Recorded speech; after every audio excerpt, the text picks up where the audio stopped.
আবু হুরায়রা বর্ণিত এক হাদিসে ইসলামের নবী হযরত মুহাম্মদ সাল্লাল্লাহু আলাইহি ওয়াসাল্লাম বলেছেন, যে ব্যক্তি আল্লাহের জন্য হজ্জ করে এবং অশ্লীল ও গুনাহের কাজ থেকে বেঁচে থাকে, সে হজ্জ থেকে এমতাবস্থায় ফিরে আসে যেন আজই মায়ের গর্ভ থেকে বের হয়েছে। অর্থাৎ জন্মের পর শিশু যেমন নিষ্পাপ থাকে, সেও তদ্রূপই হয়ে যায়।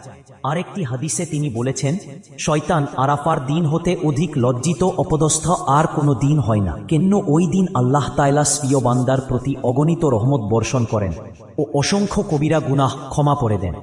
তিনি আরও বলেছেন, একটি বিশুদ্ধ ও মকবুল হজ্জ সমগ্র পৃথিবী ও পৃথিবীর যাবতীয় বস্তুর চেয়ে উত্তম। বেহেশত ব্যতীত অন্য কোনো বস্তু তার প্রতিদান হতে পারে না।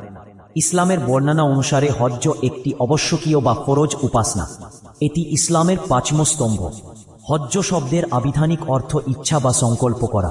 আচার ও আদব কায়দার বিবেচনায় হজ্জ হল বৎসরের নির্দিষ্ট দিনে নির্দিষ্ট পোশাকে কয়েকটি স্থানে অবস্থান বা ওকুফ, কাবা শরীফের তাওয়াফ, পশু কোরবানি, নির্দিষ্ট স্থানে পরপর 3 দিন কঙ্কর নিক্ষেপ এবং সাফা মারওয়া টিলা দুয়ের মধ্যে হাঁটা।